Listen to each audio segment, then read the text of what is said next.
¿qué tal? Buenos días, feliz de estar con ustedes nuevamente para desarrollar o seguir desarrollando nuestra interesante y muy necesaria serie que hemos titulado ¿Puedo hablar con Dios? La noticia de hoy es que hoy cerramos esta serie que nos ha llevado a desarrollar muchos aspectos importantes acerca de la oración. Hace muchos años, en mi trabajo en Radio Transmundial, por muchos años trabajé con un programa que se titula El maravilloso mundo de la oración. Y como coletilla siempre decía que este programa no era un programa para orar, sino para enseñar a orar. Fue un espacio muy corto de 15 minutos. Y la idea central era precisamente enseñar a orar o enseñar acerca de la oración, inspirar, motivar. Y realmente no hacíamos oraciones en el programa. Bueno, aquí nosotros estamos teniendo un tiempo mayor, de manera que sí tenemos tiempo para orar y sobre todo para agradecer al Señor que nos haya dado este tiempo, estos 4 programas, estas 4 conferencias acerca de la serie Puedo hablar con Dios. Así que los invito a poner en las manos del Señor estos minutos que vamos a estar aquí desarrollando esta palabra de Dios y pedir a Dios por ustedes, mi querida audiencia, hermanos y hermanas, gente del Centro Evangelístico Peniel y de cualquier parte del mundo donde podamos llegar con esta transmisión. Padre, gracias te damos. De verdad que ha sido bueno cada domingo para enseñarnos tu palabra acerca de algo tan sensible como es la oración. Agradecerte por los recursos que has puesto a nuestro alcance para poder desarrollar todo esto. Estos equipos técnicos, camarógrafos, directores, productores que han ayudado a llevar este mensaje a tanta gente. Señor, así como en las 3 oportunidades pasadas nos has ayudado, nos has orientado, Señor, igual te pido hoy que por favor pongas las palabras necesarias en mis labios, ni más ni menos, lo que exactamente tú quieres que edifique a las personas. Controla mi intelecto de manera que no se sobreponga al Espíritu y que seas tú, Señor, para que tu nombre sea eternamente glorificado. Amén y amén. Gloria al Señor para siempre. Debo confesar que la he pasado muy bien este tiempo conversando con ustedes estos domingos, desarrollando esta serie maravillosa. Hoy llegamos al final y te propongo lo siguiente. Te voy a advertir algo que suena así un poco, tú sabes, medio rudo, pero es una realidad, es una metáfora, obviamente. Pero hoy quiero advertirte de no matar la oración. Voy a decirlo de otra manera, de no asesinar la oración. Suena así un poco rudo, pero es simplemente una metáfora para hacerles ver lo fuerte de lo que hoy quisiera compartir con ustedes. Significa algo muy importante para nosotros como ciudadanos de este país, de este hermoso país, de este rico país que se llama Venezuela. Y es que con la inseguridad, muchos ciudadanos viven cuidándose de otros. En Venezuela decimos mosca, estar pendiente, ¿no? Mirando a los lados. Mucha gente se ha convertido en paranoica y obsesiva al grado, pues, de afectarse emocionalmente. Toman precauciones acerca de otros, pero casi nunca de sí mismos. Se cuidan de otros, pero no se cuidan de ellos. Pasa algo parecido con la vida espiritual. Muchos cristianos están pendientes del diablo, de Satanás, del bicho, otros nombres que hay por ahí. En todas partes están viendo demonios y están viendo espíritus y se olvidan de sus propias debilidades. Es como una manera de distorsión de una realidad. Su realidad o mi realidad soy yo, para empezar. Lo demás es el entorno, es lo colateral. La gente entonces está más pendiente de lo colateral que de lo interno, que de lo personal. Y fíjense que el apóstol Pablo decía acerca de sus propias debilidades, y esto me parece a mí interesante. Yo siempre he confesado que lo que más me gusta de la Biblia es que la Biblia no oculta las debilidades de sus autores o quienes participaron en ella. Tenemos el caso de David, por ejemplo.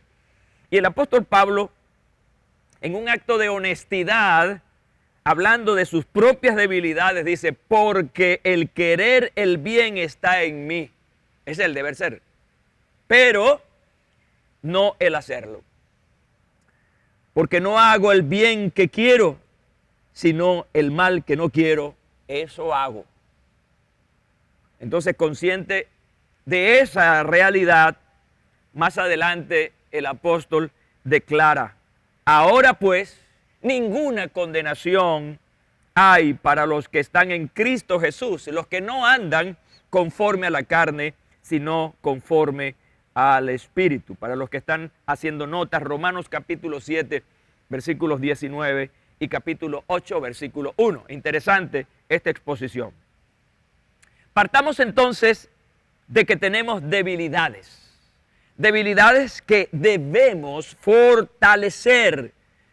Y lo más importante es que tenemos los medios para lograrlo. Uno de esos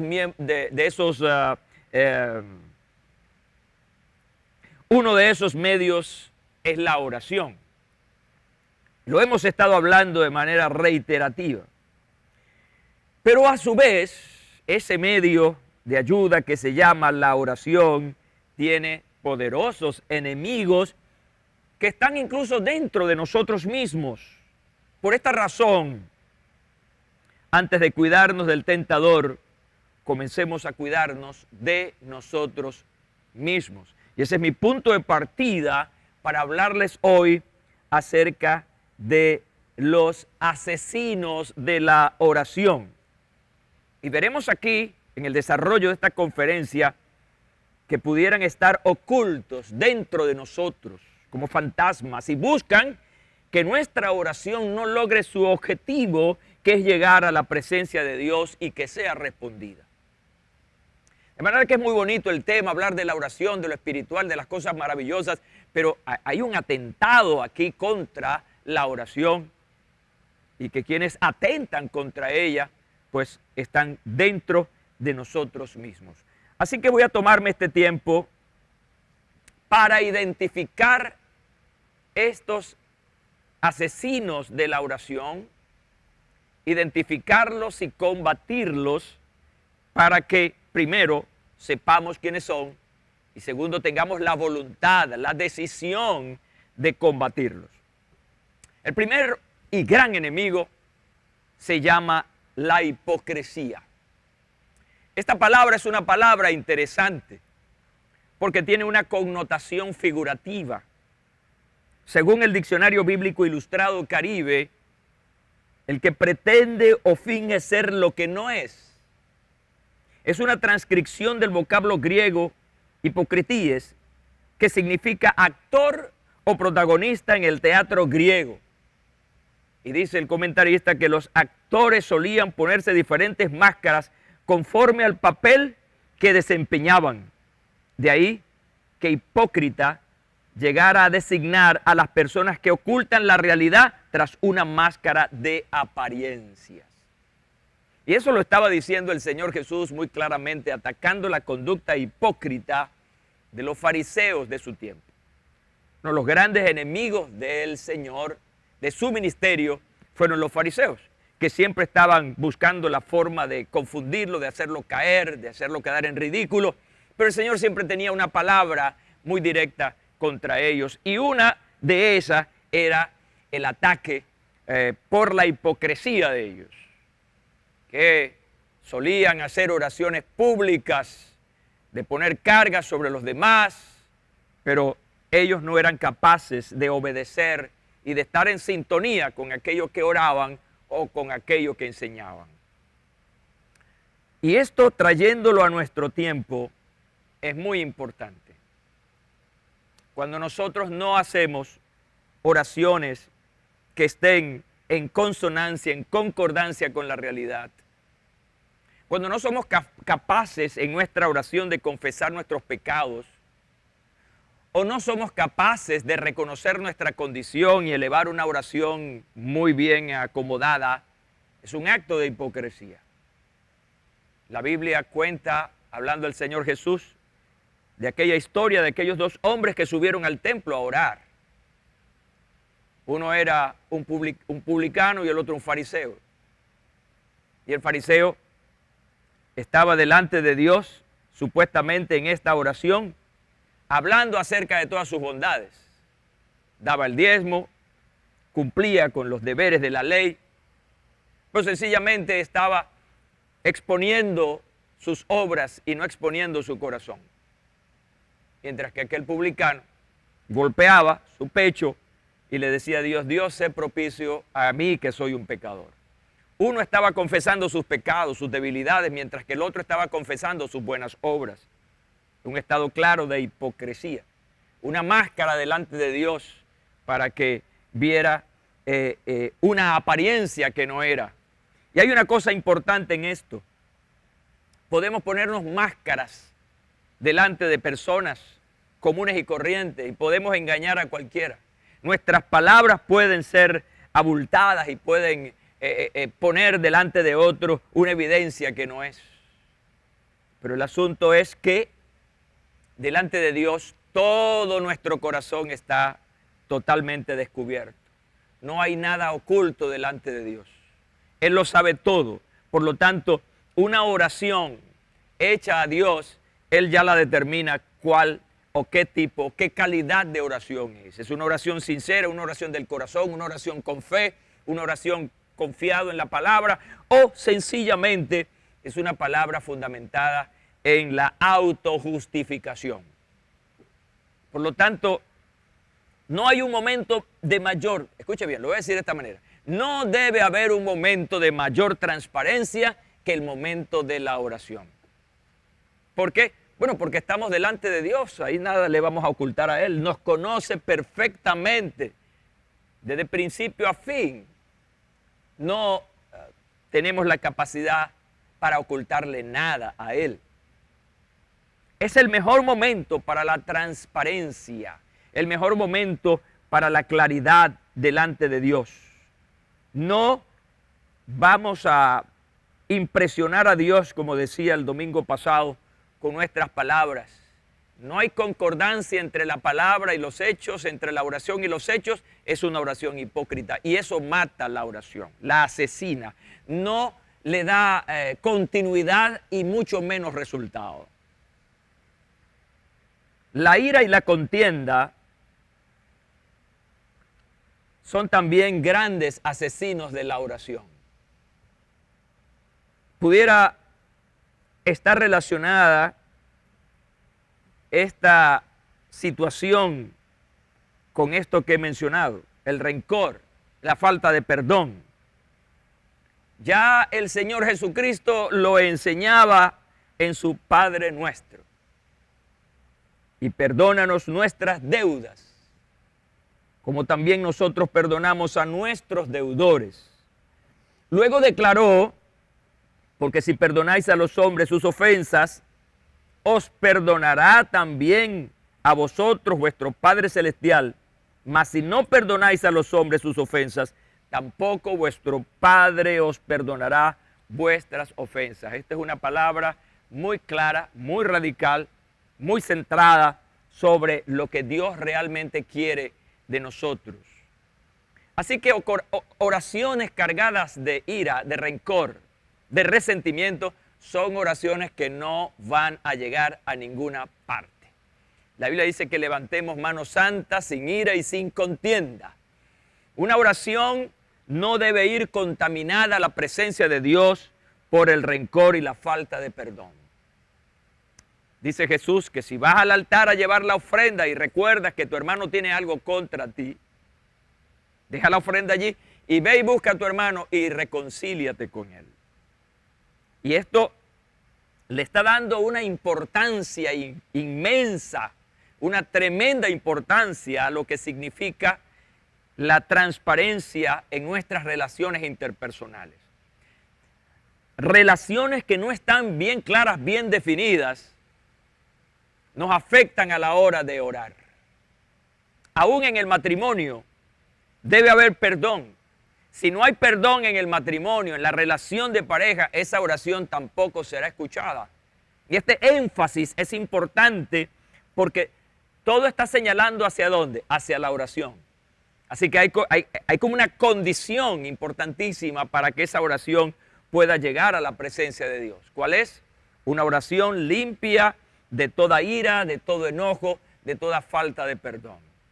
Y allí está Jesús enseñando estas verdades en Mateo 6, 12 y 14 y 15, de cómo debe ir esa oración. Una oración donde lo primero que debemos ver es cómo está mi corazón. Esa es una confesión importante, revisar mi corazón. Y si yo tengo algún resentimiento, debo en esa oración perdonar a mis ofensores. Debo buscar la manera de cómo liberar mi corazón de la amargura. No hay algo que haga tanto daño a nuestra constitución psicológica y emocional que la amargura. Alguien ha comparado, o mejor dicho, ha dicho que la amargura es peor que el cáncer, porque es algo que lo llevas en el corazón en vida y sufres con ello. Cada vez que te acuerdas o te genera una relación con aquello, entonces vuelve el daño a tu mente y a tu corazón. La oración debe estar liberada de la ira, de la contienda, lo cual conduce al rencor y a la falta de perdón.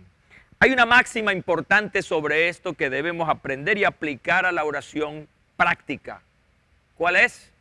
Que hemos sido perdonados. Ahora, la pregunta es, ¿qué ha perdonado Dios de ti?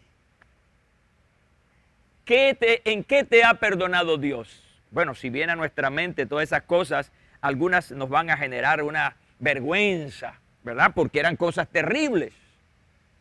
Ahora, si Dios te perdonó a ti, sin ver la gravedad del asunto, ¿por qué tú no aplicas lo mismo a aquella persona que te ha ofendido, a aquella persona que te ha agredido? Y no, o evitas de esta manera ir al altar o a la oración con esa carga terrible que es la amargura. Si esta amargura está en el corazón y a la hora de orar permanece allí, sencillamente esa oración está siendo asesinada. Esa oración está teniendo un gran estorbo que definitivamente la dejará sin efecto o sin resultado. Hablar de la duda es hablar de un elemento que asesina también la oración, que la mata en el acto. La duda es terrible porque nos hace quebrantar la fe. La duda no es otra cosa que el quebrantamiento de la fe. La duda es el estorbo para que la oración pueda lograr su objetivo, su fin. Este pasaje es maravilloso. Mateo 21, 18 al 22. Por la mañana, volviendo a la ciudad, tuvo hambre. Y viendo una higuera cerca del camino, vino a ella y no halló nada en ella, sino hojas solamente. Y le dijo, nunca jamás nazca de ti fruto. Y luego se secó la higuera. Viendo esto, los discípulos decían maravillados, ¿cómo es que se secó enseguida la higuera? Respondió Jesús, les dijo, de cierto os digo que si tuviereis fe, y dice, y no dudareis, no solo haréis esto de la higuera, sino que si a este monte dijereis, quítate y échate en el mar, será hecho. Y todo lo que pidiereis en oración creyendo, lo recibiréis. ¿Saben que esta última expresión es una expresión condicionada? Es una promesa condicionada. ¿Qué significa eso? Significa que todo lo que pidieres en oración, lo recibes. a menos que, y aquí es donde viene la condición, a menos de que creas. El no creer, entonces, es poner en duda lo que estamos pidiendo. Y es aquí, en términos muy completos, es todo lo que pidieres en oración. Ahora, la duda tiene mucho que ver con nuestra mentalidad racional, ¿sabe? Cuando nosotros dejamos que la lógica domine nuestros pensamientos, domine nuestra mente, entonces hay una gran dificultad para entender, para aceptar lo espiritual. Hay muchas personas que tienen una mente lógica, muy racional, y tienen grandes problemas para creer. Por lo tanto, les genera eso muchas dudas, les genera mucha incredulidad. Y comenzamos a preguntar por qué, para qué, cómo, cuándo. Todas esas preguntas, esas preguntas en nuestra mente son verdaderamente terribles. Porque cuando no tenemos las respuestas, entonces viene la duda. Estamos pidiendo algo y nos preguntamos si cuándo será. Obviamente no tenemos la respuesta y al no tener la respuesta asalta la duda. Quiere decir que esta situación de la duda tiene mucho que ver con nuestro intelecto, tiene que ver con nuestra capacidad de discernimiento. Pero hay cosas que no podemos discernir porque no nos compete a nosotros, les compete a Dios. Y entonces, ¿en qué manos nos echamos? Debemos echarnos en las manos de la fe, en creer sencillamente lo que Dios está diciendo. De manera que cuando oramos, no nos preguntemos, no nos hagamos esas preguntas y vayamos directo a creer. Mientras preguntas, abres las puertas de la duda porque no tienes respuestas a esa pregunta. Yo no sé si me estoy explicando bien, pero esto es algo verdaderamente interesante que está aquí en nuestra mente. Por eso, en el inicio, en la introducción, hablaba de enemigos, de asesinos de la oración que no están en lo colateral, están dentro de nosotros. Forma parte de nuestra carne, forma parte de nuestra condición natural. Llegamos a un punto importantísimo. Yo creo que del más grande y poderoso asesino de la oración está en este último punto, porque precisamente es sumamente agresivo y del cual hay que cuidarse. Insisto, no está a tu alrededor, está en tus intenciones, está en tus propias debilidades y por lo tanto responsablemente hay que manejar esto. Ese asesino terrible de la oración es el pecado no confesado. Es todo aquello que se oculta, que creemos que está oculto y que no hemos hecho una confesión clara de lo que se ha cometido y que ha ofendido la santidad de Dios. Salmo 66, versículo 18, dice: si en mi corazón hubiese yo mirado a la iniquidad, el Señor no me habría escuchado. Interesante, son dos aspectos. Mirar el mal, Dios no escucha. Es decir, hay una contaminación allí, algo que está impidiendo que realmente tengamos una respuesta a nuestra oración. ¿Y qué es lo que está perturbando allí? La iniquidad, el pecado. Dios aborrece al pecado. Dios no quiere nada con el pecado, porque el pecado es una ofensa a la santidad de Dios. El pecado fue lo que marcó el quiebre de aquel diseño original en el huerto del Edén. Cada vez, escúchame, estoy diciendo esto con mucha realidad, cada vez que hay pecado, todo eso va al Edén. Cada vez que hay una manifestación de pecado, el recuerdo terrible de lo que pasó originalmente. Ahora yo quiero leerles de manera muy pausada, muy devocionalmente, el Salmo 51. Decía hace algunos instantes que una de las cosas que me ha gustado siempre como estudiante de la Biblia es que la Biblia no ha ocultado las debilidades, los pecados, el mal comportamiento de aquellos personajes que de alguna manera escribieron o desarrollaron algún libro dentro de la Biblia. Y uno de ellos es David, el rey David, el gran soldado, el músico, el adorador. El Salmo 51 comienza diciendo: al músico principal, Salmo de David. Escucha el detalle.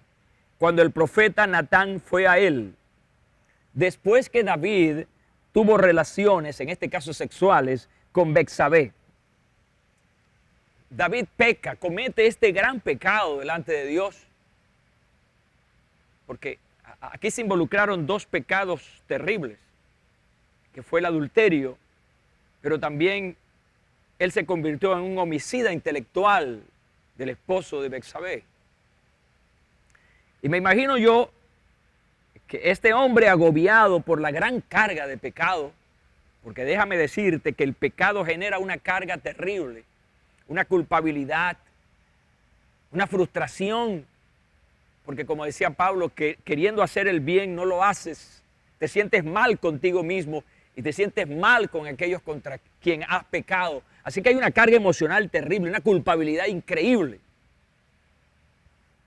Me imagino que esta era la experiencia profunda de David.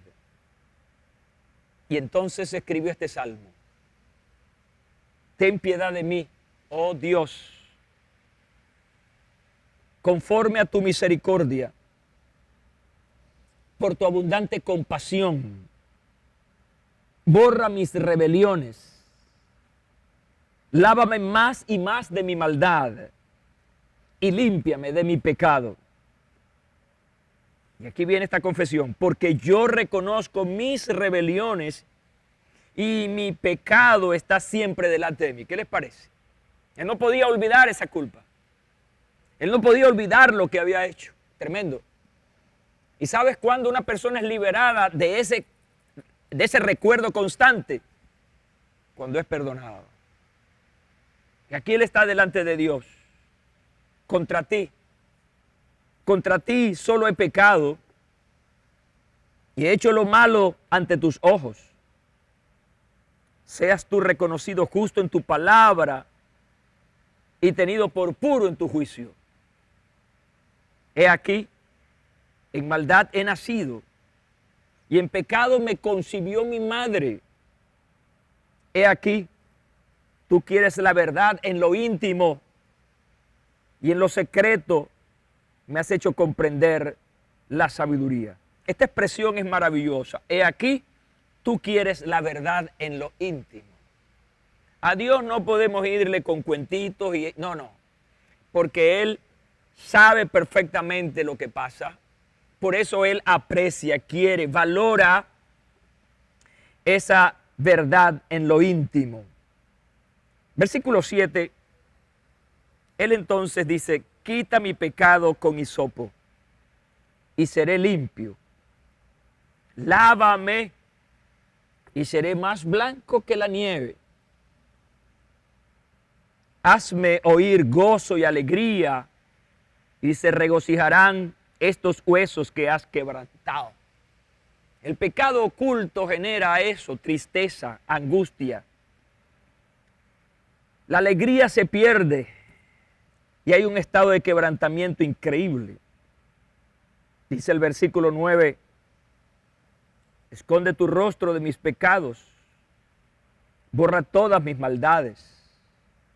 Y aquí es donde el versículo 10 viene como la transformación, el cambio que Él genuinamente quiere. Crea en mí, oh Dios, un corazón puro y renueva un espíritu firme dentro de mí. No me eches de tu presencia, ni quites de mí tu Santo Espíritu. Esto es importante. ¿Cuánto debemos valorar la presencia de Dios. Qué increíble es cuando se pierde esa presencia maravillosa. Es una soledad increíble, un estado de orfandad al extremo. Perder la presencia del Espíritu de Dios es una muerte espiritual. Aplicando la palabra muerte en su significado, que es separación. Es un estado increíble. Y Él está diciendo, no me eches de tu presencia. No quites de mí tu Santo Espíritu. Fíjense una cosa interesante, cuando tenemos al Señor y perdemos esas cosas del Señor, queremos que sean devueltas. Y él había experimentado la presencia de Dios, había experimentado el gozo, la alegría del Señor, pero todo eso había desaparecido. Ahora él está orando aquí, en esta oración de quebrantamiento. Él está pidiendo, devuélveme el gozo de tu salvación y un espíritu generoso me sustente. Cuando hay cambios, cuando hay perdón, entonces el terreno está abonado para nuevas y buenas acciones.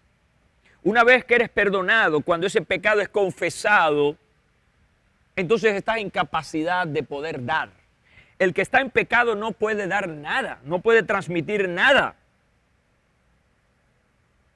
Él dice, entonces enseñaré a los transgresores tus caminos y los pecadores se convertirán a ti. Un pecador, ¿qué le puede decir a otro pecador?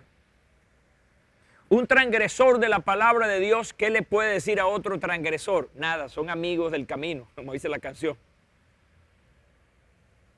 Solamente vamos a impactar en otros cuando haya un cambio, cuando haya una liberación. Y eso es lo que él está diciendo. Una vez que he sido perdonado, que tu gozo vuelva a mí, entonces yo voy a ser un instrumento tuyo, Señor, para hablarle a los transgresores y para hablarle a los pecadores.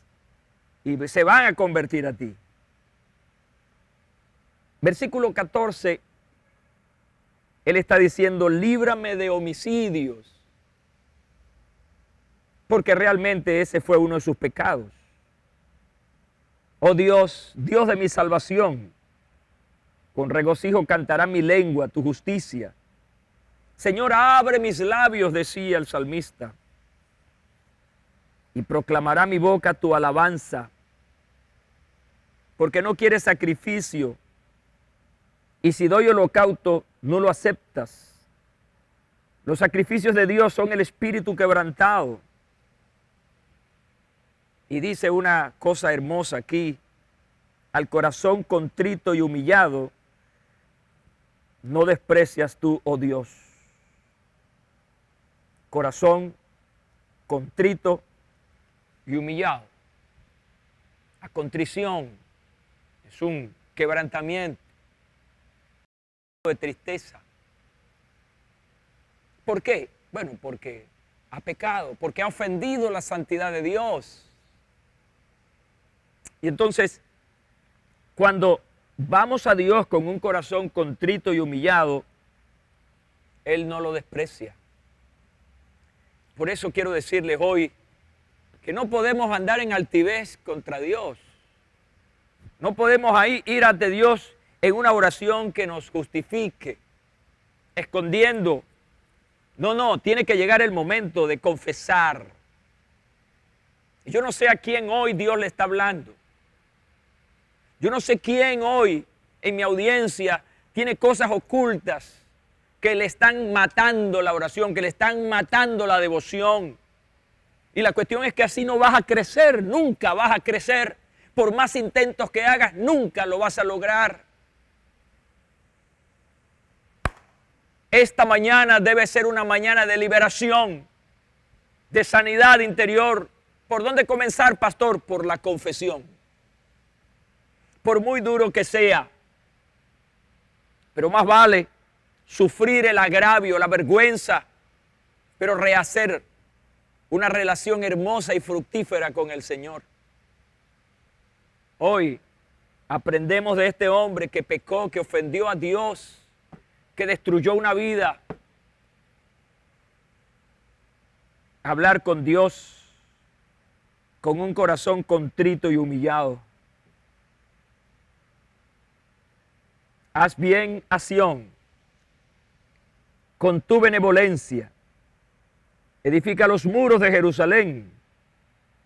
Entonces te agradarán los sacrificios de justicia, el holocausto u ofrenda del todo quemada. Entonces se ofrecerán becerros sobre tu altar. Mira lo interesante de esto. Mientras hay un pecado no confesado, mira, aquí no vale la predicación bonita, las ofrendas, los diezmos. Aquí no vale lo que tú hagas, entre comillas, en algo en favor del reino. No tiene resultado. Dios no le agrada eso. De hecho, en el antiguo pacto, cuando la gente traía ofrendas, pero estaban en pecado, Dios rechazaba eso. Dios rechazó la ofrenda de Caín porque su corazón estaba mal. Su corazón tenía una situación irregular contra su hermano. Y Dios rechazó eso.